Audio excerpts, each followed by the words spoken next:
Bonjour à toutes et à tous, bonjour à vous la communauté des leaders obstinés. Donc aujourd'hui nous allons répondre à deux questions principales. Pourquoi nous rencontrons-nous de la peur lorsqu'il s'agit de quitter notre zone de confort? Et donc la deuxième question c'est pourquoi avons-nous peur de nous lancer dans l'entrepreneuriat quand nous savons pertinemment que c'est la chose à faire pour notre avenir?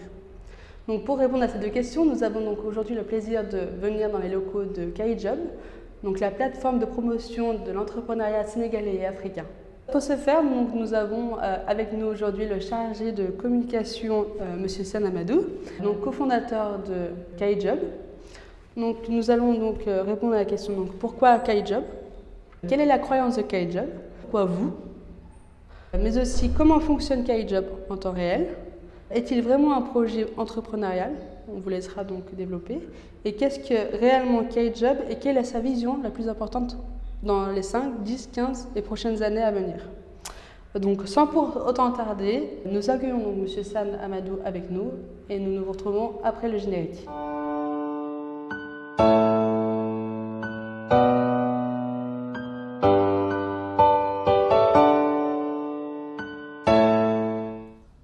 Donc Monsieur Sen, bonjour. Merci de nous avoir accueillis aujourd'hui. Donc sans plus tarder, on va commencer. Donc pourriez-vous s'il vous plaît vous présenter vous en tant que personne, mais aussi en tant que cofondateur? Alors bonjour à tous les internautes qui suivent cette plateforme-là, les leaders obstinés. Merci pour l'invitation. Alors effectivement, moi c'est Sané Amadou Diaw, je suis chargé de communication de la plateforme KaiJob Sénégal et je suis aussi entrepreneur et communicant de formation. Alors, parler de ma propre personne, je pense que c'est la chose qui semble être la plus facile, mais en réalité c'est très difficile de parler de sa personne. Mais bon, après le baccalauréat que j'ai obtenu en 2011, j'ai été admis à la faculté des sciences juridiques et politiques de l'université Cheikh Anta Diop de Dakar. Donc en principe, j'étais parti pour être un juriste. Mais comme on dit, je nourrissais une passion en communication depuis ma tendre enfance. Alors à un moment donné, j'ai senti la nécessité d'aller effectivement crédibiliser cette passion-là que j'avais et ces prérequis-là que j'avais depuis l'enfance en allant faire des formations en communication. Et après, je me suis lancé effectivement, je travaille comme chroniqueur de radio. Voilà, donc c'est à peu près ça. Et je suis aussi dans le domaine de l'entrepreneuriat depuis 5 ans maintenant. Par ricochet, je travaille aussi avec des ONG qui sont surtout dans le domaine de la formation, dans le domaine du renforcement de capacités.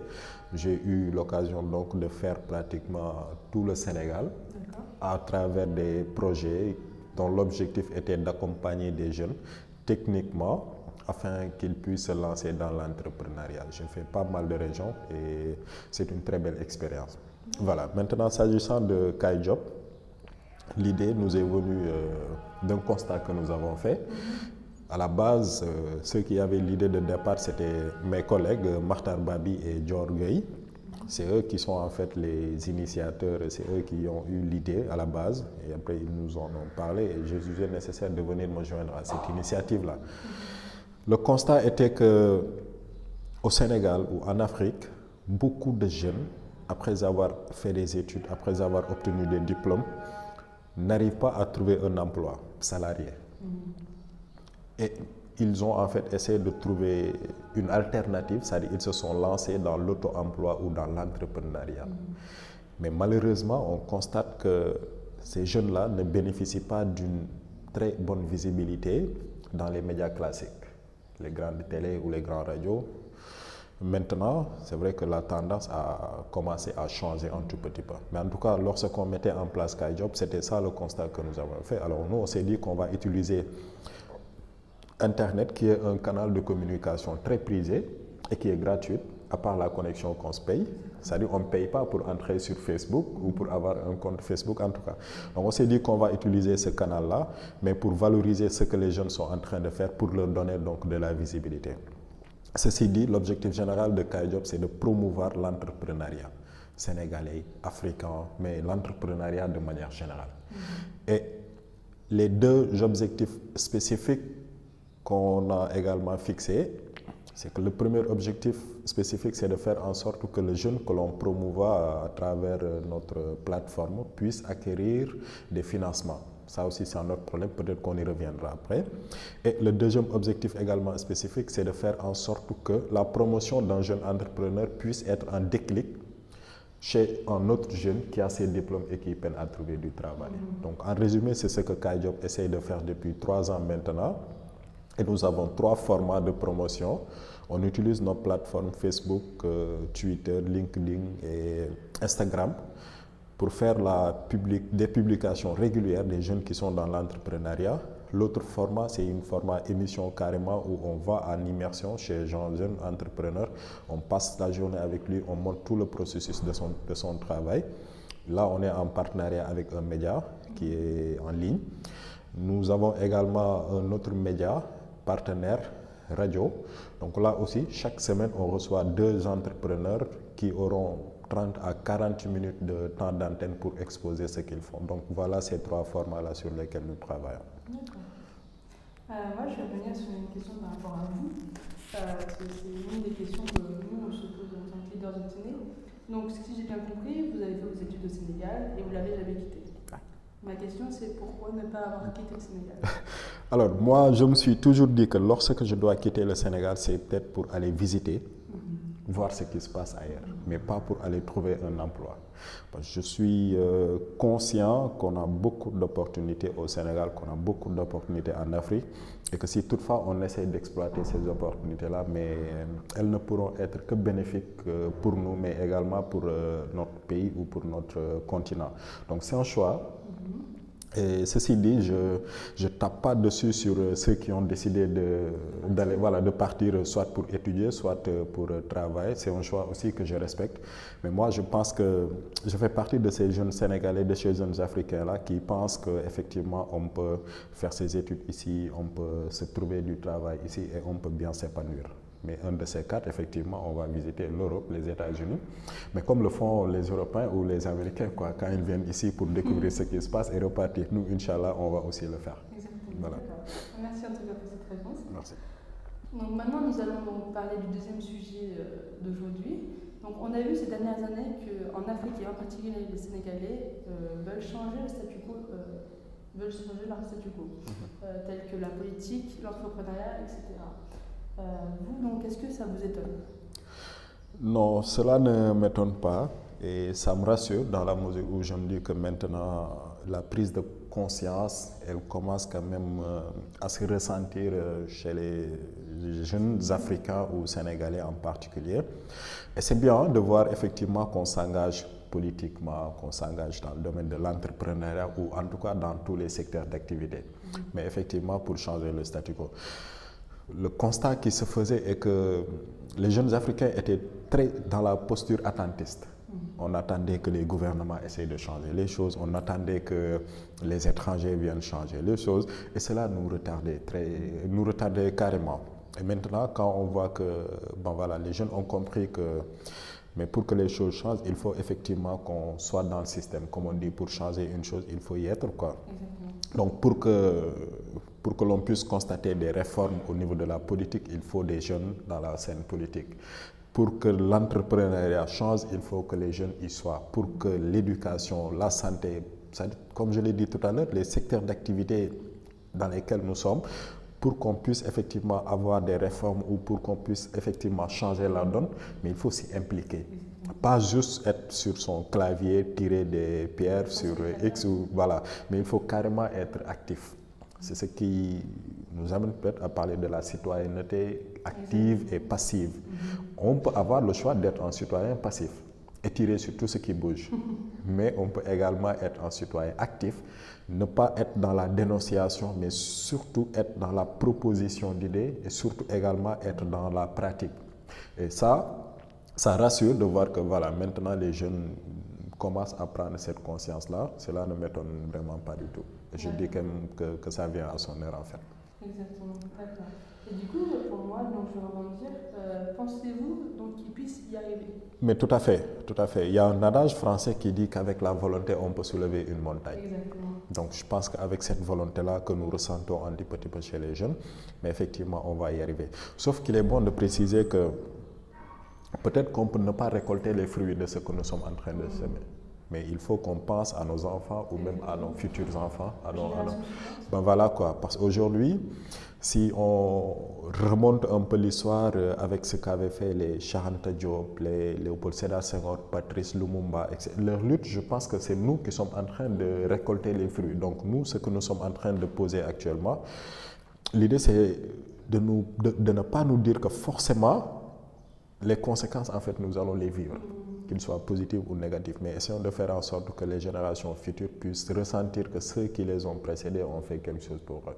Et moi, par rapport à ce que j'ai vu ici, je pense que c'est ce qui décourage les jeunes ici. Parce qu'ils s'attendent à avoir des résultats maintenant, comme la plupart des citoyens, en fait. Ouais, c'est très dommage. Peut-être pas plus tard que... Bon, récemment, j'étais dans un forum où on parlait de l'entrepreneuriat. Je disais que le problème des jeunes est que nous ne sommes pas patients. Non, pas du tout. Voilà. Et ça, c'est dommage, c'est très dommage, mais je pense qu'avec un peu de sensibilisation, ils arriveront peut-être à comprendre qu'on ne peut pas récolter aujourd'hui, semer aujourd'hui et récolter demain. C'est impossible. Il faut effectivement se fixer des objectifs dans le court, dans le moyen et dans le long terme. Ça, c'est important. C'est très important. Donc, je vais rebondir sur ça, justement, donc, par rapport à la patience. Qu'est-ce que vous conseillez donc à la jeunesse d'aujourd'hui pour leur apprendre qu'est-ce que la patience, comment la maîtriser, sachant qu'aujourd'hui donc il faut payer les factures, qu'il faut payer l'électricité, le loyer sous cher. Moi c'est ce que j'ai remarqué donc depuis que je suis ici. Le salaire minimum ça ne suffit pas pour un jeune de louer ne serait-ce qu'une seule chambre. Donc, comment vous pouvez les conseiller? Oui, en fait, c'est une épine quand même pour la jeunesse, mais aussi pour la population sénégalaise et africaine de manière générale. Sauf qu'il faut aussi qu'on soit d'accord sur un fait et que la vie coûte cher un peu partout. Peut-être qu'au Sénégal, c'est excessivement cher. La facture, elle est chère, l'électricité, l'eau et tout. Alors, moi, je pense qu'en tant qu'entrepreneur, il est bon d'avoir plusieurs sources de revenus. Mais surtout de ne pas vivre au-delà de ses moyens. N'est-ce pas? Aujourd'hui, on ne peut pas, par exemple, avoir des revenus mensuels qui tournent autour de 50, 60 000 et vouloir vivre avec, par exemple, disons, 100 000 francs par mois. Tu vois un peu ce fossé-là. C'est pourquoi il est important, à mon avis, d'essayer de faire en sorte que ses besoins ne dépassent pas ses revenus. Sinon, on sera toujours dans... L'endettement? Mais c'est ça, et c'est pas du tout très adapté. Sur ce, il faut une très bonne organisation déjà. Comme je l'ai dit tout à l'heure, mesurer ses revenus et essayer d'adapter ses revenus à ses besoins. C'est vrai qu'il est difficile de demander aux jeunes d'être patients, d'être calmes et tout, sachant qu'il y a beaucoup de besoins qui sont là. Il y a la pression familiale, il y a ses propres besoins, ceux de la famille, les papas, les mamans et entre autres. Mais je pense qu'avec une très bonne organisation, on peut pouvoir s'en sortir. D'accord? Comme je l'ai dit tout à l'heure, se fixer des objectifs et surtout aussi faire en sorte d'avoir plusieurs revenus. Donc les revenus que vous avez, les revenus primaires et les revenus secondaires. C'est-à-dire qu'il y a certains de vos revenus qui peuvent vous permettre d'assurer le transport chaque jour, de vous payer le gasoil, le carburant, mais aussi de pouvoir payer vos factures. Mais quand il s'agit effectivement d'un projet, là, il faut qu'on soit patient. Ouais. Donc maintenant, nous allons aborder donc, le troisième sujet. Donc c'est sur quels fondamentaux de la vie pensez-vous que la jeunesse africaine doit-elle s'appuyer pour relever ce défi de changement? Donc la première question, ça va être, pensez-vous que c'est le bon moment pour entreprendre en Afrique? Mais effectivement, je pense que... Est-ce qu'on n'a pas perdu du temps pour entreprendre?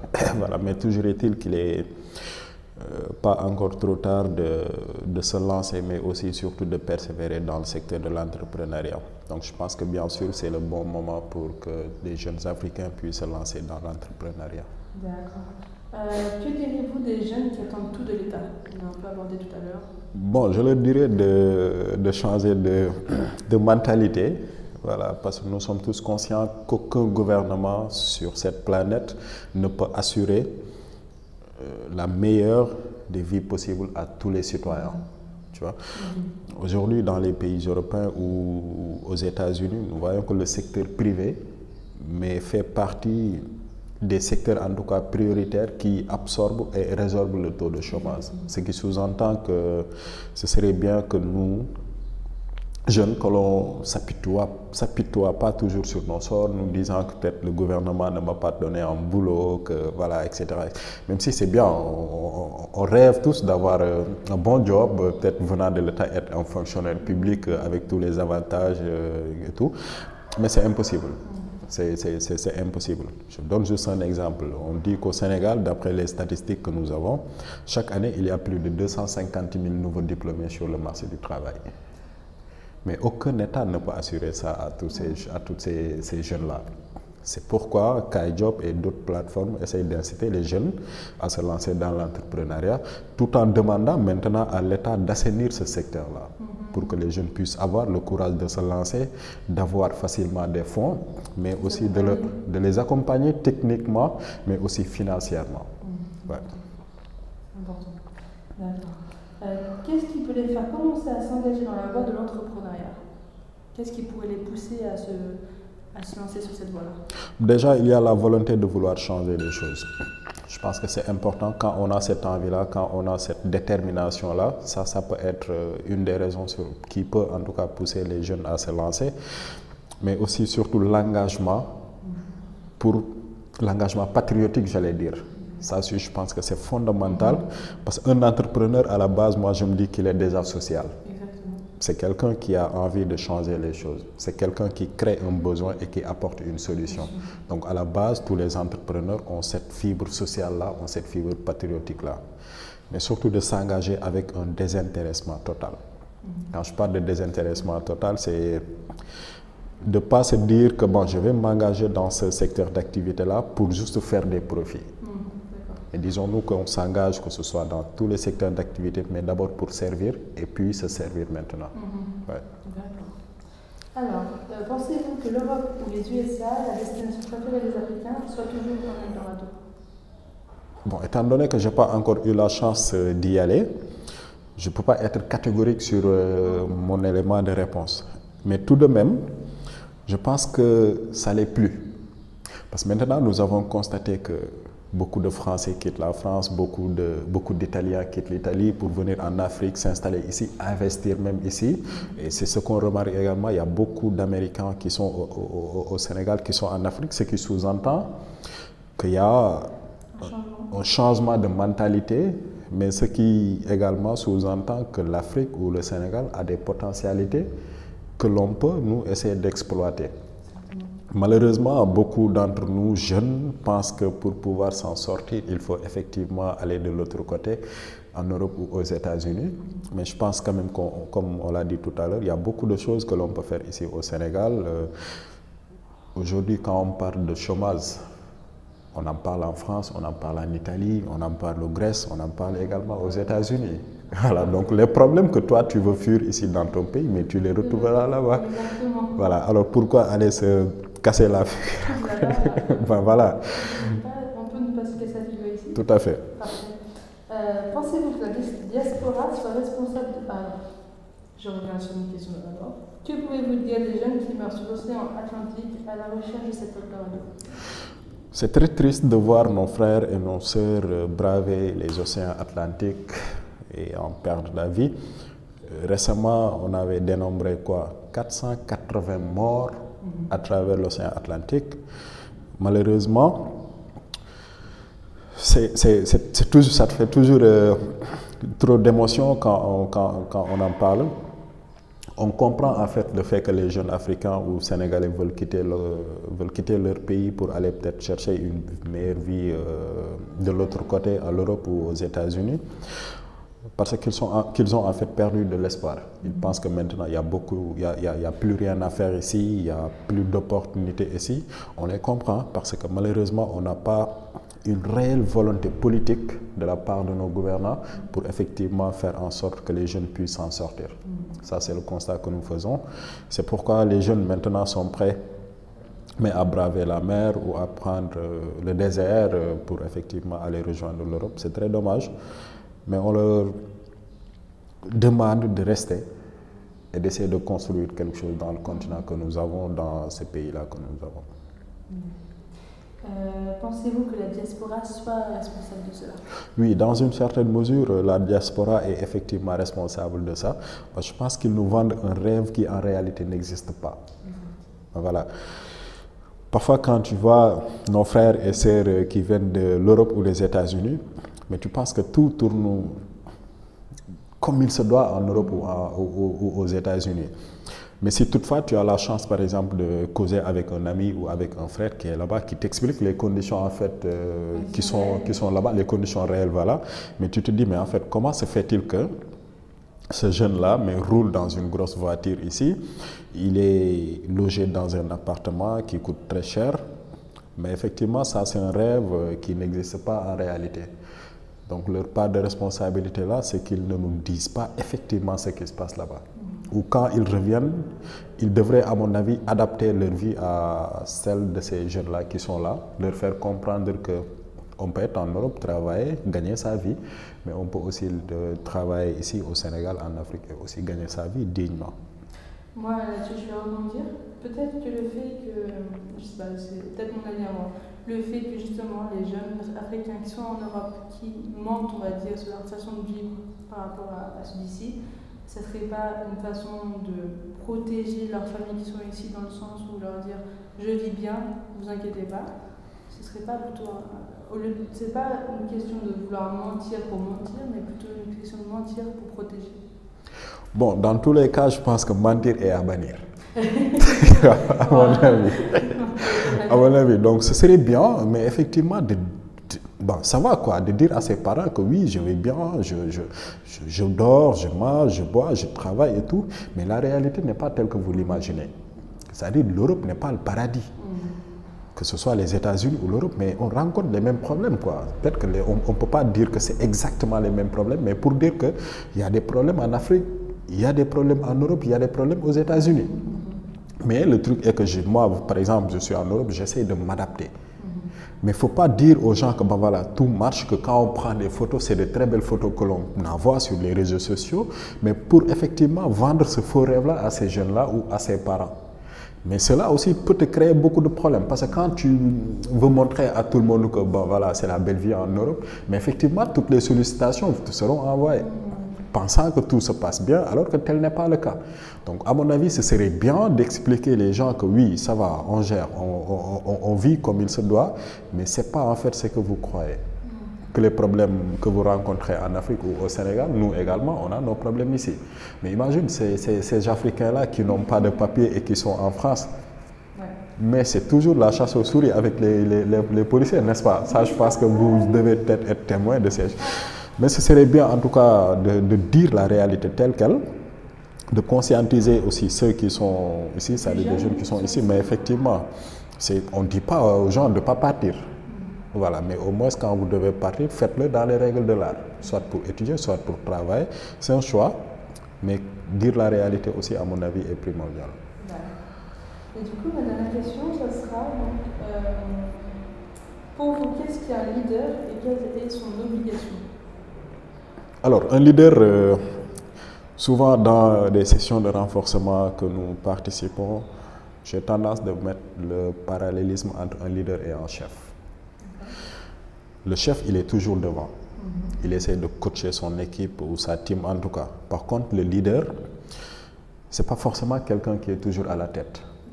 Pour moi, le leader, c'est quelqu'un qui a une vision, qui essaie de mobiliser les gens pour effectivement atteindre sa vision. Il peut ne pas être devant. Avancer en groupe plutôt que tout seul et faire venir derrière. Tout à fait. Tout à fait. Pour moi, c'est cet esprit de leadership-là que nous devons tous nourrir. Je ne dis pas les Africains, mais nous, jeunes, on doit avoir cet esprit de leader-là. Le leader n'est pas quelqu'un qui est toujours dans la concurrence ou quelqu'un qui est toujours dans la chefferie. Que c'est moi, c'est moi, c'est moi. Ça, c'est très dangereux, surtout en entreprise. Le leader également, c'est quelqu'un qui considère ses employés, entre guillemets, comme des collaborateurs. Pas juste voir que voilà, c'est des gens que je paye à la fin du mois. D'accord, c'est des employés. Mais si toutefois, ils ressentent cette envie de toujours vouloir leur montrer que je suis le chef, mais ils ne participeront pratiquement plus, mais à l'effort effectivement pour atteindre des objectifs. Donc, d'où la différence entre un leader et un chef. Le leader peut désigner un chef pour effectivement l'atteinte de ses objectifs ou l'atteinte en tout cas de sa vision. Par contre, comme je l'ai dit tout à l'heure, le chef, c'est celui-là qui effectivement a des objectifs bien définis à atteindre. Un leader peut également être en même temps un chef. Vous pouvez avoir une vision, réunir une équipe et être devant pour effectivement atteindre cet objectif-là. Pour moi, c'est ce leadership-là dont nous avons besoin. Et maintenant, on parle de leadership transformationnel.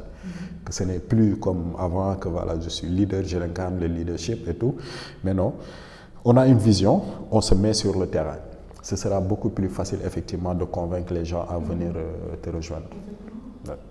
Donc, on va finir cette interview sur quelques petites questions sympathiques, on va dire. Donc ma question, ça sera, donc nous on lit beaucoup de livres par rapport aux leaders.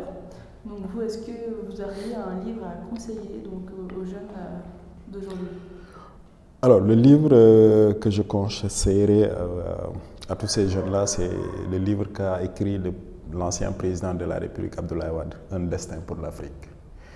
Mais c'est un livre très intéressant. Si vous n'avez pas encore eu la chance de le découvrir, mais je vous le conseille. C'est un livre dans lequel il nous parle de son ambition pour l'Afrique.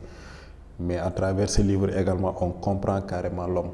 Abdoulaye Wade, c'est quelqu'un qui, quand on parle de persévérance, je pense qu'on peut mettre son nom à la définition de ce mot. 27 ans dans l'opposition, après voilà, une dizaine d'années devant l'État du Sénégal en tant que président de la République. Et jusque-là, on l'entend sur des questions qui concernent l'Afrique, sur des questions qui concernent le Sénégal. Donc ce livre-là, c'est un excellent livre qu'il faut découvrir. Un destin pour l'Afrique. On peut conseiller apparemment. Quelle personne dont vous inspire le plus dans votre vie? Thomas Sankara, bien sûr, à part mon père, bien sûr. Voilà. Mais quand on parle de leadership, Thomas Sankara, pour moi, c'est quelqu'un qui, déjà, ce qu'on parle aujourd'hui de la jeunesse, moi je pense que lui, c'est l'exemple patent. Parce qu'en tant que jeune, il s'est très tôt engagé sur les questions qui concernent son pays. C'est quelqu'un qui s'est toujours donné, quelqu'un qui s'est toujours sacrifié pour l'Afrique. Et ce qui est important, c'est que Thomas Sankara, autant pour moi, ne parlait pas que pour Burkina Faso. Mais il parlait pour toute l'Afrique. Ça, c'est très important pour montrer effectivement qu'il nous faut un mouvement d'ensemble, pas des mouvements particuliers par-ci, par-là. C'est-à-dire si on y part de manière éparpillée, il nous sera très difficile d'atteindre cet objectif-là que nous voulons, c'est-à-dire l'émergence de l'Afrique de manière générale. Et la vision de Thomas Sankara, mais c'était ça, que l'Afrique soit unie, que l'Afrique se fixe des objectifs, que les Africains participent à atteindre cet objectif-là. Donc moi, c'est quelqu'un en tout cas qui m'inspire. Je lis beaucoup sur lui, je regarde beaucoup de documentaires sur lui. Moi, il y en a d'autres, mais carrément là, si je dois en citer quelqu'un, ce serait lui. D'accord. Donc, avez-vous des projets pour les années à venir, surtout en Afrique? Oui, déjà, Kaijob, comme je l'ai dit tantôt, l'objectif c'est déjà ça, de promouvoir l'entrepreneuriat de manière générale. Mais là, en fait, dans le court terme, ce que nous voulons, c'est en faire carrément un hub pour les jeunes, pour les aspirants, à travers des sessions de renforcement de capacité, pour que déjà ceux qui sont dans l'entrepreneuriat puissent faire en sorte que leur business soit beaucoup plus large et tout, mais également ceux qui veulent se lancer dans l'entrepreneuriat et qui n'ont forcément pas d'idée, on essaie de leur coacher, de les orienter à trouver une idée de projet, mais aussi à la concrétiser. Donc ce que nous voulons, c'est avoir un hub où nous allons suivre le jeune, suivre tout son processus de A à Z.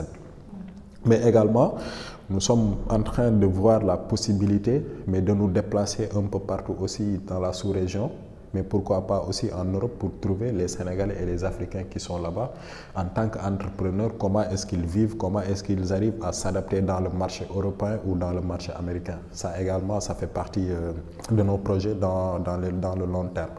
En attendant que effectivement les moyens soient là, pour qu'on puisse réaliser ces rêves-là. D'accord, c'est un beau projet. La dernière question, c'est si vous deviez mettre une seule phrase sur une affiche, laquelle ce serait? La plus grande des victoires, ce n'est pas de ne jamais tomber, mais c'est de pouvoir se relever après chaque chute. C'est une citation de Madiba, Nelson Mandela. Ça, c'est la phrase que je mettrai partout. D'ailleurs, je l'ai même en tête, je la regarde toujours, je l'écris un peu partout à travers moi. Voilà. C'est une belle phrase, en tout cas. Bon, du coup, c'est comme ça que notre interview se clôture. En tout cas, donc, merci à vous d'avoir répondu à toutes ces questions. Merci à vous également pour l'invitation.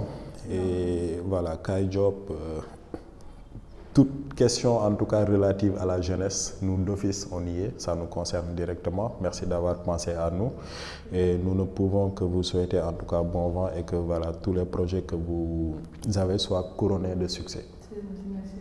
Du coup, pour Kai Job, vous pouvez donc retrouver leur site internet, juste kaijob.sn.